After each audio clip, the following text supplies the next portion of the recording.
Once upon a time, in a small, peaceful town, there lived a woman named Mrs. Davis.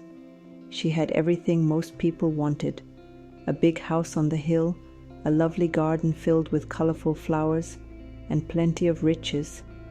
But even with all this, Mrs. Davis felt something was missing. She had always dreamed of having a child to care for and love, but she couldn't have children of her own, which made her very sad and lonely. One afternoon, as she sat in her grand living room, staring at the family portraits on the walls, she felt a deep ache in her heart. The house was too quiet. The laughter and joy she had once imagined were nowhere to be found. "I need a child," Mrs. Davis whispered to herself, her voice echoing in the empty room. "I need someone to love and care for." The next day, Mrs. Davis decided to adopt a child. She wanted to fill her home with the laughter of a little one and the warmth of a family. Soon, she heard about a girl named Lily, who was 10 years old and lived in an orphanage. When Mrs. Davis arrived at the orphanage, a kind woman greeted her and led her to the room where Lily was waiting. "This is Lily," the woman said with a smile. Lily looked up with big, curious eyes. She was a sweet girl with a warm smile, though her eyes showed sadness from losing her parents at a young age. She had been waiting for a new family ever since. Mrs. Davis knelt down and took Lily's hand. "Hello, Lily," she said gently. "Would you like to come live with me?" Lily's heart fluttered with hope. She had always dreamed of having a real home again. "Yes, please," she replied, her voice barely above a whisper.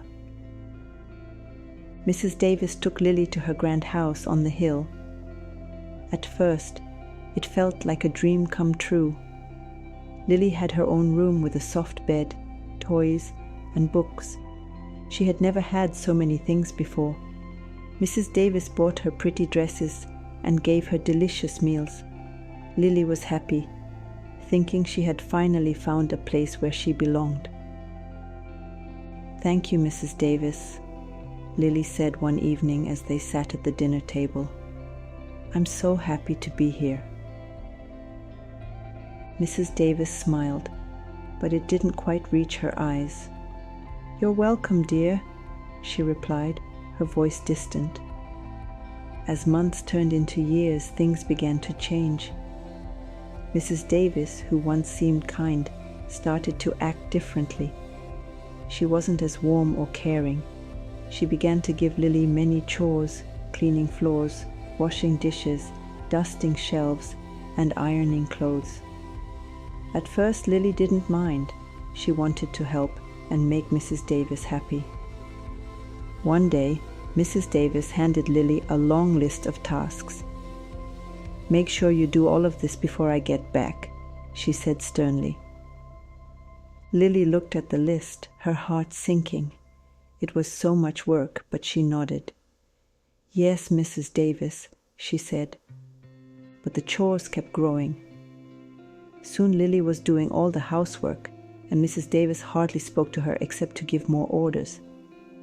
If Lily made a mistake, Mrs. Davis would scold her sharply, making Lily feel small and worthless. The warmth of the house faded, and the once bright rooms felt cold and empty. Lily missed the love and comfort she had known with her real parents.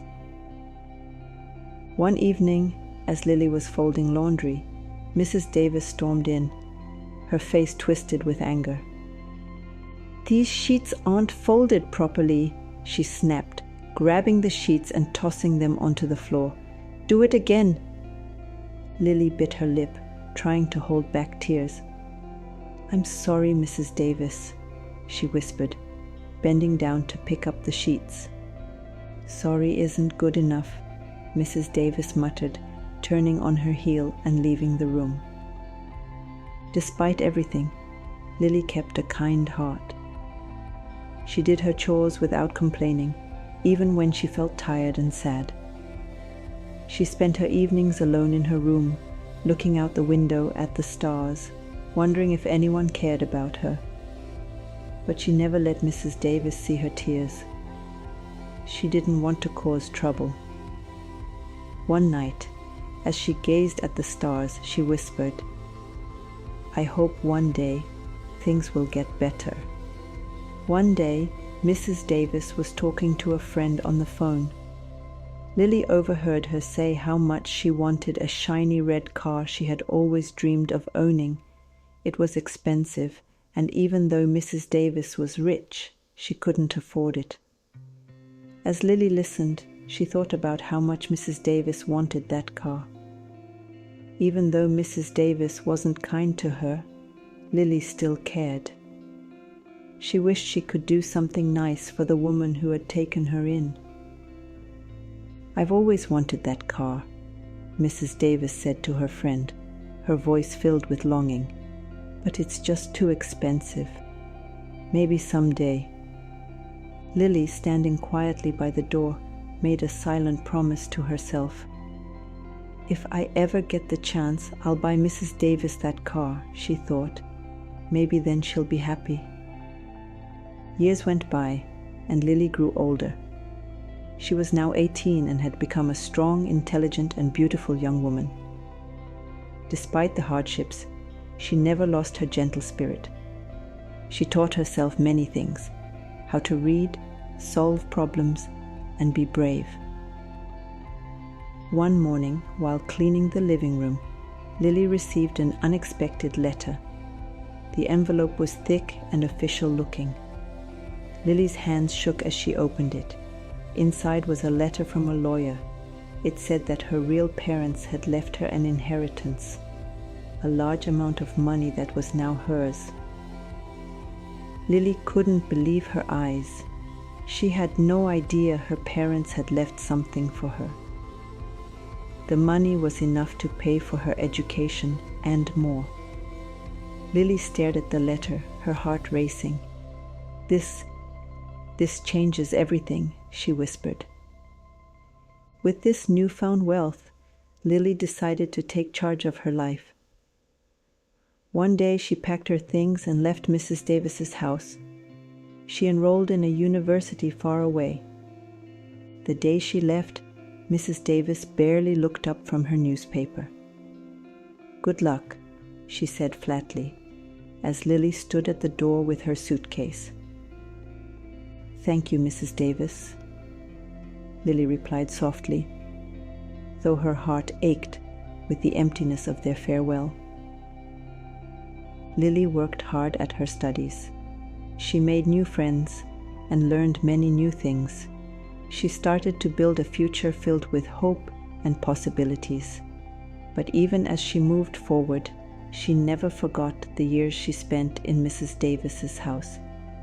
The memories of hard work and loneliness stayed with her. Instead of holding on to anger, Lily chose to remember Mrs. Davis's dream of owning that shiny red car.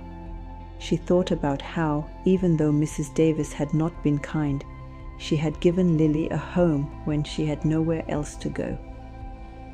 After graduating and starting her own business, Lily decided to do something special. She used some of her inheritance to buy the car that Mrs. Davis had always wanted, a bright red car that sparkled in the sunlight. She remembered every detail Mrs. Davis had described and made sure it was perfect. One day she called the car dealership and ordered the car. "I want it to be exactly as she described," Lily told the salesman. "It has to be perfect."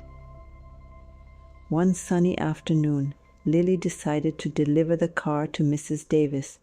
She hadn't seen her foster mother in years and didn't know how Mrs. Davis would react. But Lily felt it was the right thing to do.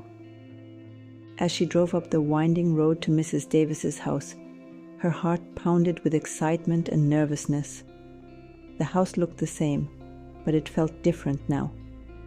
She parked the car, took a deep breath, and walked to the door. When Mrs. Davis opened the door, she was older with gray hair. She stared at Lily, not recognizing her at first.